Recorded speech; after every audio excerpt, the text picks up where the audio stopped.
갑작스럽게 모친상을 당한 집에 있었던 일이에요. 지난주에 나왔던 뉴스가 됐습니다. 갑작스럽게 어머니가 돌아가셔가지고 장례를 하는데 뜻밖의 조문객이 왔다는 거죠.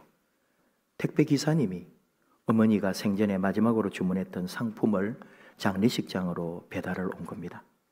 어머니 휴대전화에 택배기사 연락처가 있어가지고 갑자기 돌아가시다 보니까 어머니 핸드폰에 있는 저장된 번호들에게 이 부고 문자를 보냈다 보니까 택배기사가 그 문자를 본 거죠.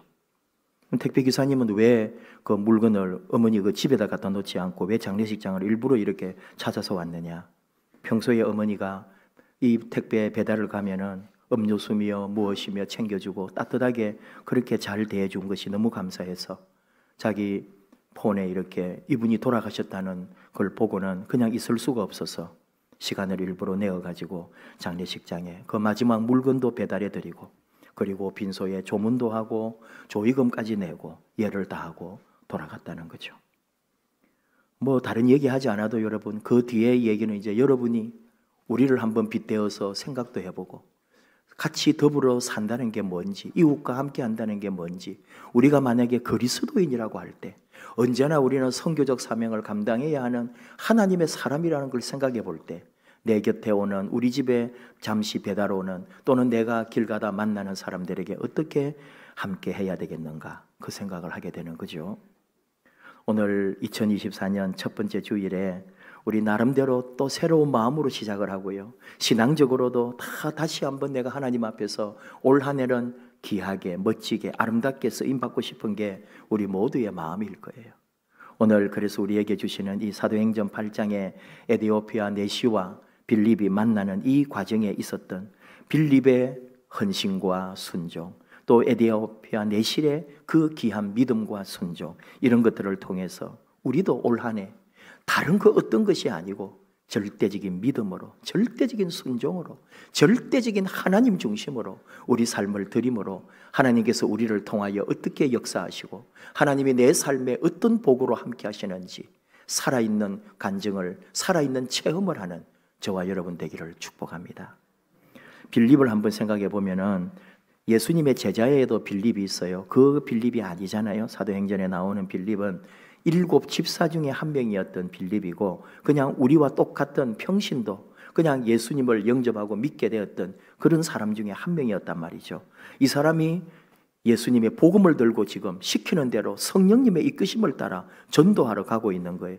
이 지금 어디로 가라 하는 거는 그냥 뭐 동네 며칠 그냥 마실 나가는 게 아니고 몇십 킬로미터, 몇백 킬로미터를 하염없이 800m 넘는 이런 언덕이나 산들을 지나면서 그런 팔레스타인의 그 광야의 고지를 지나가면서 따라가는 길이고, 이 험한 길을 그냥 주의 사자가 빌립에게 말하여 이르되 자기에게 들려온 어떤 감동과 하나님의 계시를 따라 하염없이 그냥 가는 거예요. 이 순종, 여기에서 하나님의 놀라운 일이 일어나고 있다. 하나님께서는 지금 여러분 8장을 한번 앞에 한번 보세요. 1절에 한번 보세요. 사울이 죽임을 당했어요. 그리고 그날에 예루살렘에 있는 교회에 큰 박해가 있어서 사도 외에는 다 유대와 사마리아 모든 땅으로 흩어지니라. 어떤 분이 사도행전 1장 8절과 사도행전 8장 1절을 항상 같이 보라고 말했거든요. 왜냐하면 사도행전 1장 8절이 우리가 성령을 받아서 온 땅끝까지 가서 복음의 증인이, 예수 그리스도의 증인이 될 것이라고 했는데 이 예루살렘의 사람들이 그대로 남아 있었다고요.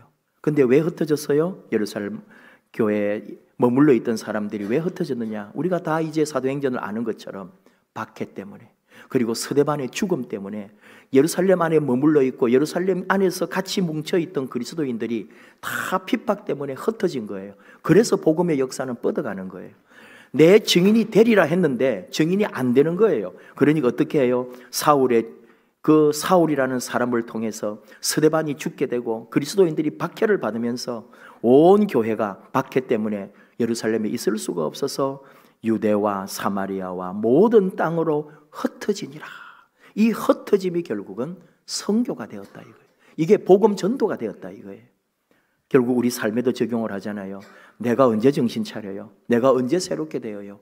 쿵 하고 내 삶에 어려움이 올 때, 생각지도 않은 충격적인 일이 내 인생에 터질 때, 우리 가정에, 내 삶에 생각지도 않은 불행한 일이 벌어질 때 정신이 번쩍 드는 것처럼 박해를 통해서 내 증인이 되리라 했는데도 가지도 않고 머물러 있는 사람들을 하나님은 박해를 통해 흩으시더라. 그리고 전도하러 보내는 거예요. 도피하러 갔는데 그게 결국은 전도가 되고, 도망을 갔는데 그게 복음 선교가 되더라 이거예요. 이게 하나님의 역사예요.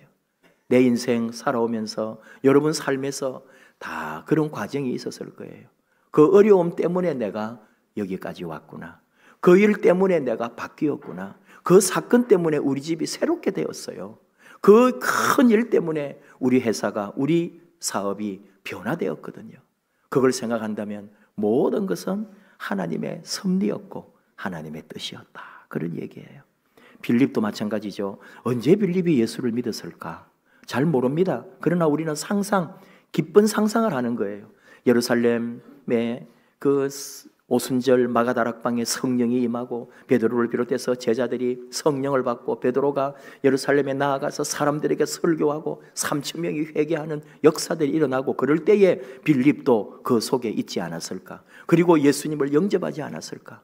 그리고는 초대교회의 집사가 되었고, 그리고는 복음 전도자가 되었고, 그리고 오늘 하나님의 명을 따라서, 하나님 주신 감동을 따라서 선교하러 일생을 다니는 사람이 된 거예요. 그의 딸들도 4명이 있는데 나중에 나오는 말씀들이에요. 다 하나님에게 헌신했던 멋진 귀한 딸들이 됩니다. 온 가정이 예수 안에 새롭게 되는 가정으로 변한 집이 바로 이 빌립의 집인 거죠. 하나님은 아무에게나 또 그런 사명 주시는 건 아니에요. 그 삶 속에, 그 씨 속에 생명을 가진 자에게 그 씨를 뿌릴 수 있고 그 씨를 퍼뜨릴 수 있도록 하나님은 역사하시는 거죠. 오순절 마가다락방 통해서 역사했던 하나님이 그 베드로의 설교를 듣고 수많은 사람들이 또 각자의 자리로 돌아가서 복음 전도 사역을 감당하도록 만들었다. 그렇게 우리는 이해를 합니다. 빌립이 지금 가고 있는데 이 가는 길이 그냥 길이 아닙니다. 그저 하나님 앞에 순종함으로써 주의 사자가 빌립에게 말하여 이르되 빌립아 일어나서 남쪽으로 향하여 가사로 가라 했기 때문에 가는 거예요. 다른 이유가 하나도 없는 거예요. 오직 그 말에 순종했다는 거죠. 얼마나 귀한지 모릅니다. 빌립에게 많은 일들이, 그 복음 전도하면서 일들이 있는데 이렇게 지금 그냥 자기 마음속에 또는 하나님의 영이 이끄는 대로 순종하면서 가요.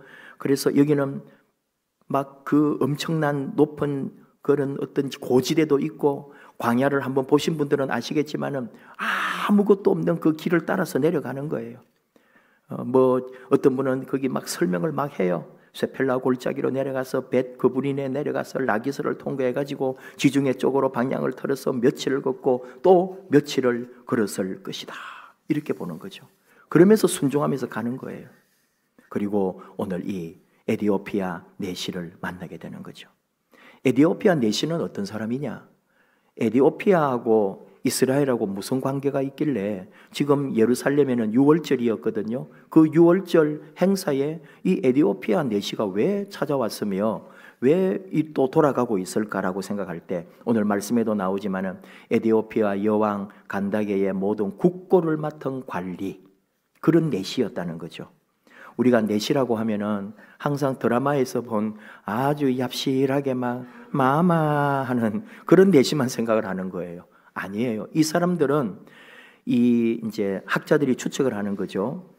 간다게라는 것은 여러분 사람 이름이 아니고 그 이집트 왕을 파라오라고 그러잖아요. 바로. 애굽의 왕은 전부 바로입니다. 근데 그 다 이름이 있다고요. 바로라고 하는 거죠. 로마의 황제를 시저라고 하거든요. 그러나 거기는 딱 자기 이름이 따로 있어요. 그것처럼 이 에디오피아의 왕을 간다게라고 불렀던 거죠. 그 이름은 따로 있는 거예요. 이 사람은 여왕 아만디테레라고 하는 여왕이었어요. 그래서 이 학자들이 연구해 보니까 여왕이 다스릴 때에 고위직의 정치인들이나 관료들, 남자들을 강제로 거세했다라고 그걸 이제 찾아내는 거죠. 왜냐하면 혹시라도 여왕에 대하여 어떤 성적인 것으로 이 부하나 신하들이 어떻게 할 수도 있기 때문에 원래부터 왕실에 있는 내시 같은 수준이 아니고 이 오늘 요 에디오피아 내시 같은 사람은 아주 주요 관직에 있는 사람으로서 어떤 그 관직에 나아가기 위해서 거세를 당한 사람이었기 때문에 우리 기록은 내시라고 하고 있지 않은가 이렇게 보는 거예요. 에디오피아하고 이 이스라엘하고 무슨 관계가 있느냐? 한번 여러분에게 말씀을 전해드렸어요. 솔로몬 왕시대까지 올라가는 거예요. 지금 예수님 때 이때 이게 2000년 전이잖아요. 솔로몬은 그보다도 1000년 더, 우리로 말하면 3000년 전, 우리로부터는. 그때 솔로몬 시대에 누가 와요? 시바의 여왕이 와요. 그 시바의 여왕이 바로 거기에서 솔로몬의 아들을 가지고 돌아갔다고 보는 거죠. 그게 역사죠. 그래서 시바의 여왕이 낳은 아들이 나라를 만들었습니다. 그 나라가 이디오피아 첫 나라가 되는 거예요.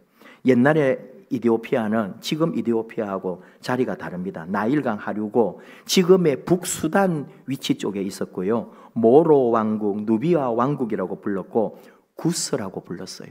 우리 구스는 많이 여러분 들어보셨잖아요.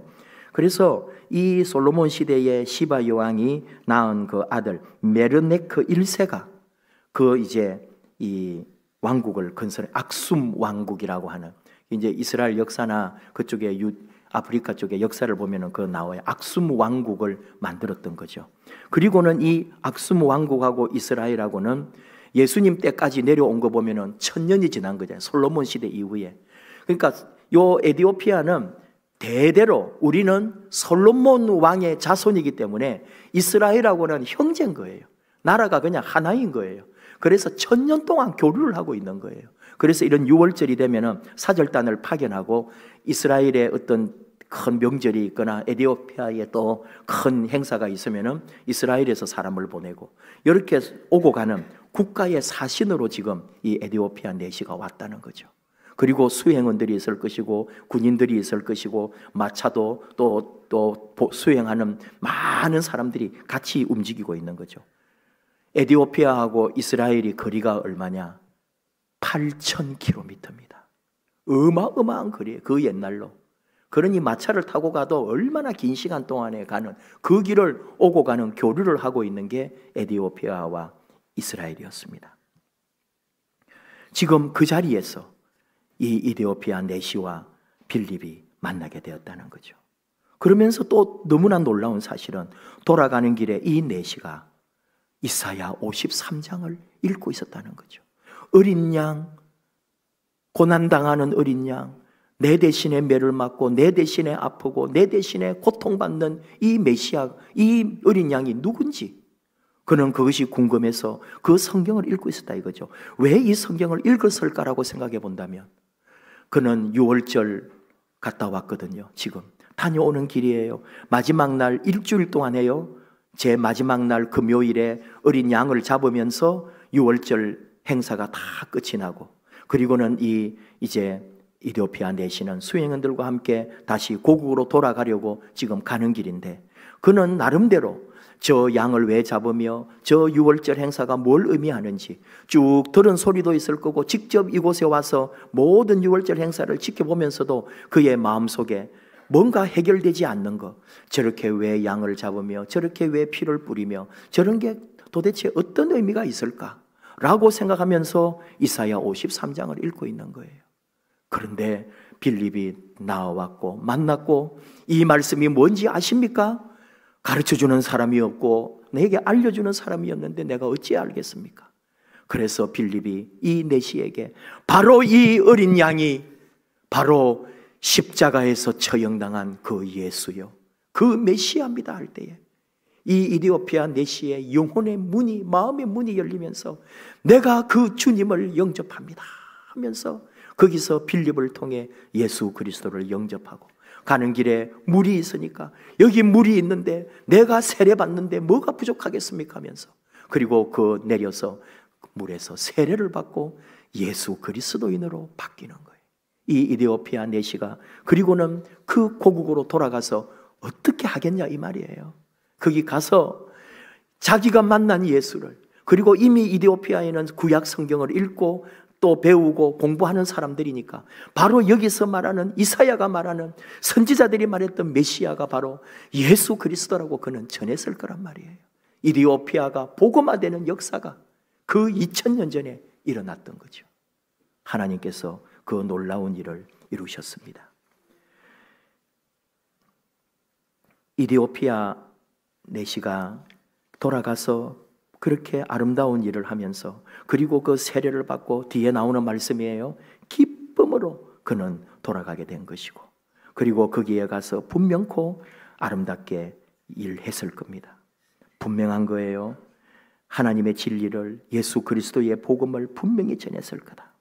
그리고 그는 그런 복음의 사람으로 그의 가정이나 그의 주변에 다 그렇게 했고 그리고 그때로부터 약 300년 후에 AD 330년에 세계 기독교 역사상 최초로 기독교를 국교로 받아들인 나라가 AD 330년 이디오피아입니다.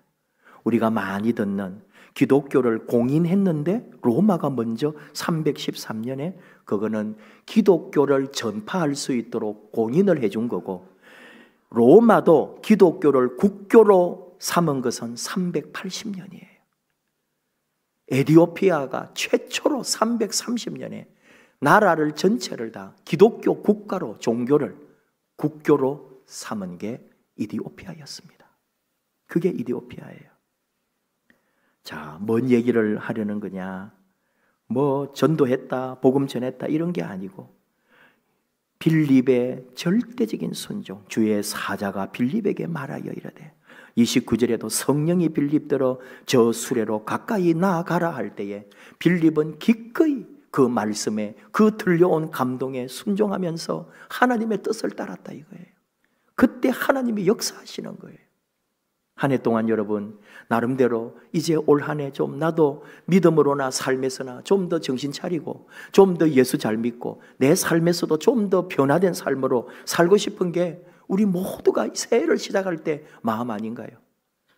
저도 이제 여러분과 한 가족처럼 되었으니까 이렇게 한 번쯤 저의 내적인 얘기를 하자면은 저도 이제 나이가 이제 60 가까이 되었고 저도 나름대로 인생의 중년이 되고 또 삶에 살아온 시간들이 있고 이 교회라고 하는 공동체를 통해 신학교 시절부터 지금까지 30몇 년에 담임 목회 20몇 년에 이렇게 쭉 여러분 사람도 많이 만나봤고 별 교회도 다 경험해봤고요.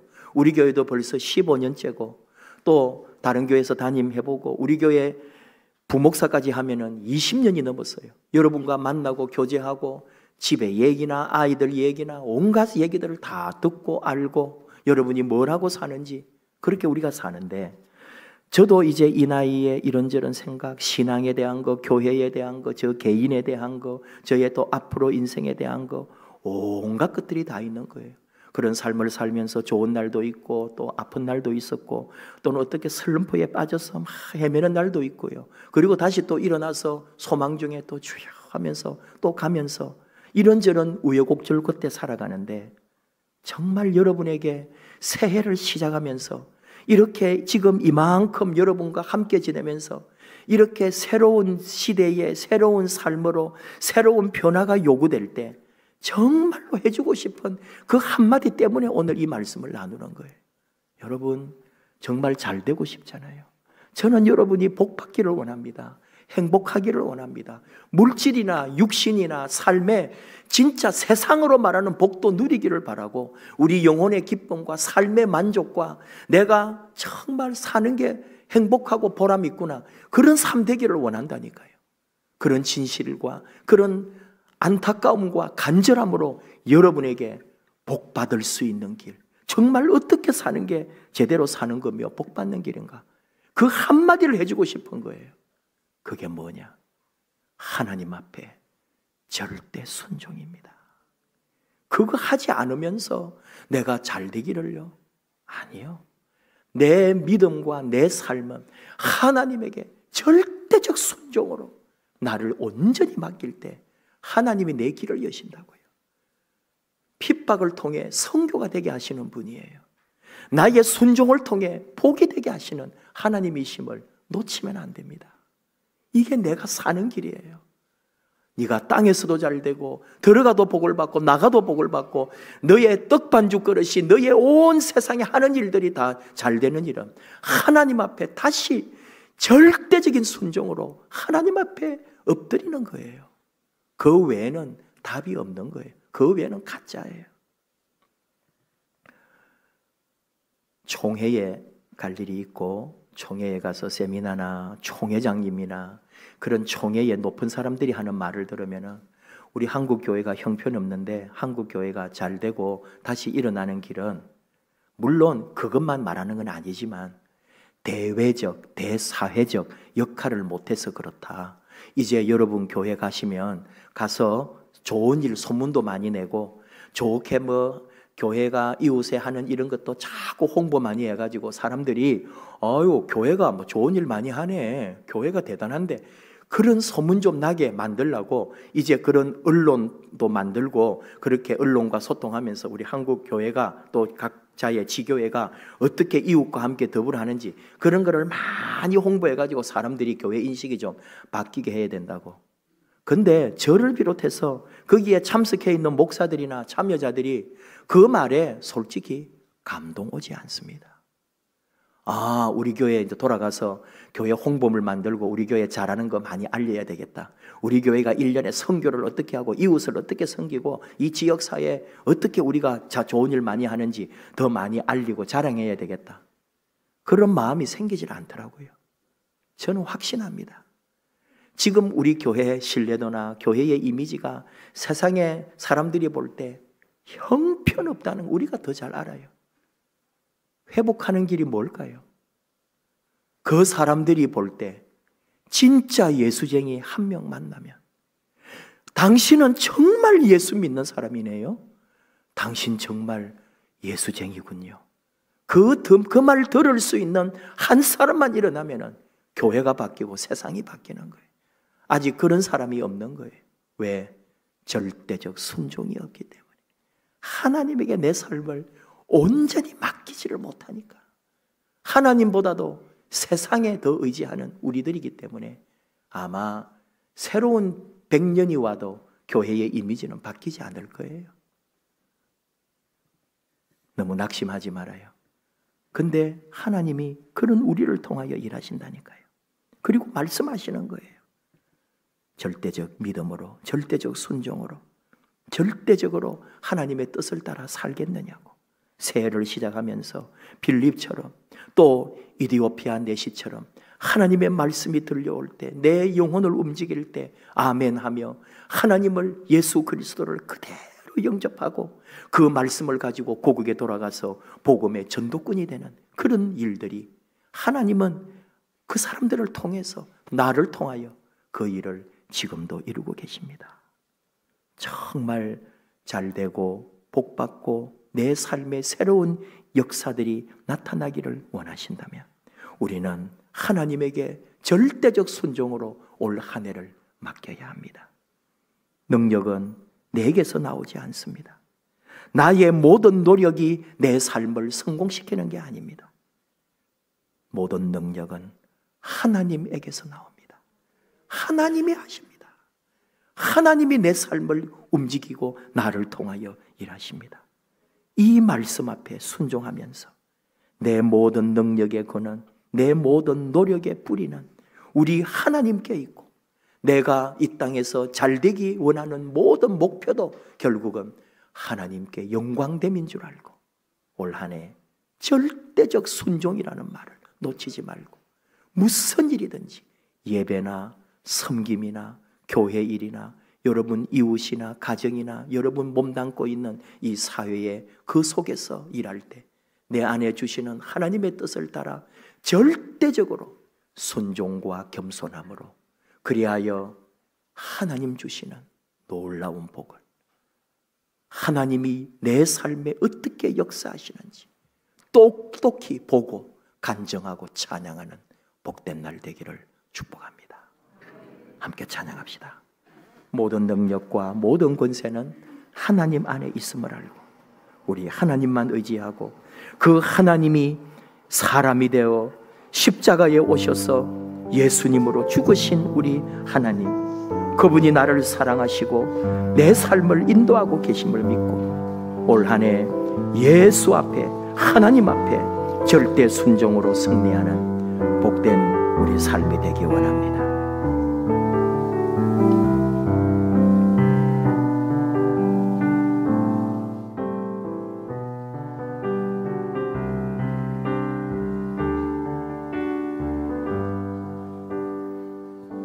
모든 능력과 모든 권세 모든 것 위에 뛰어나신 주님 세상이 증량할 수 없는 지혜로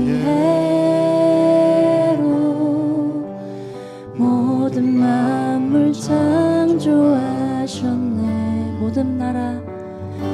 모든 나라와 모든 보좌 이 세상 모든 경이로움보다 이 세상 모든 값진 보물보다 더욱 귀하신 나의 주님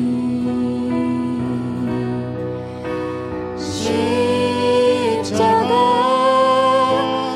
고통당하사 버림받고 외면당하셨네. 짓밟힌 장미꽃처럼 나를 위해 죽으셨네. 나의 주 모든 능력과 모든 권세 모든 것 위에 뛰어나신 주님 세상이 증량할 수 없는 지혜로 모든 만물 창조하셨네.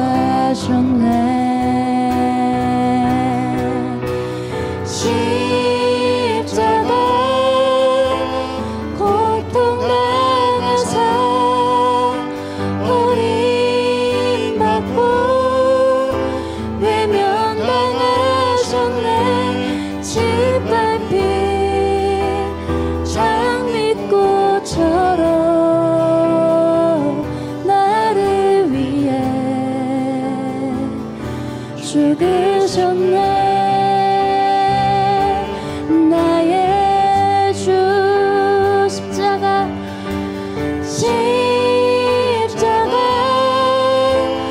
고통당하사 버림받고 외면당하셨네. 짓밟힌 장미꽃처럼 나를 위해 죽으셨네. 나의 주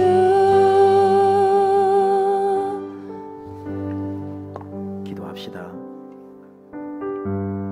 정말 올 한 해 내 삶의 새로운 시간이 되기 원합니다. 하나님 함께 하시는 놀라운 은혜와 복 받기를 원합니다. 우리 하나님 살아계심을 간증하는 믿음의 주인공 되기를 원합니다. 우리 하고 있는 일들 속에, 가정 속에 내가 소망하는 올 한 해의 계획 가운데 놀라운 하나님의 역사가 일어날 줄을 믿습니다. 그 모든 능력의 근원이 우리 주님이심을, 우리 하나님 아버지가 이 땅에 예수 그리스도로 오셔서 나를 위하여 죽으신 그 사랑으로 함께하는 한, 우리가 그 믿음 앞에 순종하는 한 반드시 하나님은 우리 안에 역사하실 것을 믿습니다. 모든 권세와 모든 능력과 모든 것이 우리 주께 있음을 믿고 올 한 해 온전히 우리를 맡깁니다. 하나님 함께하여 주옵소서. 주여 우리를 인도해 주옵소서. 우리는 오직 절대적 순종으로 믿음으로 하나님 앞에 나아갑니다. 우리와 함께하여 주셔서 주의 살아계심을 우리 가운데 보여 주시옵소서. 세상이 알 수 없는, 세상이 측량할 수 없는 하나님의 능력을 우리 가운데 부어 주시옵소서. 올 한 해 아버지께 온전히 맡기오니 우리 안에 능력으로 역사하여 주옵소서. 우리 주여 부르며 함께 기도하겠습니다. 주여.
아버지 하나님 감사합니다. 새해 첫 주일을 아버지 앞에 온전히 올려드리며 아버지 앞에 절대 순종으로 우리 자신을 드리기로 결단하며 감사하며 하나님만 바라보고 나아가게 해주심을 감사합니다. 믿습니다. 올 한 해 우리 안에 예비해 두신 하나님의 능력과 하나님의 놀라운 역사를 우리를 통하여 펼쳐 보여 주시옵소서. 우리 삶을, 우리 가정을, 우리 앞날을 하나님이 인도하시고 우리 교회에 또 우리를 보내주셨사오니 주님의 교회를 통하여 아름다운 사랑과 선교의 역사가 이어지고 이웃을 사랑하고 민족을 위하여 기도하고 하나님의 나라와 의를 위하여 동력하는 아름다운 우리 교회, 아름다운 하나님의 백성 삼아 주시옵소서. 우리를 사랑하시는 아버지 하나님 믿습니다. 사랑하는 자녀들의 가정과 그 한 사람 한 영혼의 모든 삶 속에 하늘의 영광과 땅의 놀라운 일을 친히 이루시고 영광 받으시옵소서. 예수님의 이름으로 기도하옵나이다. 아멘.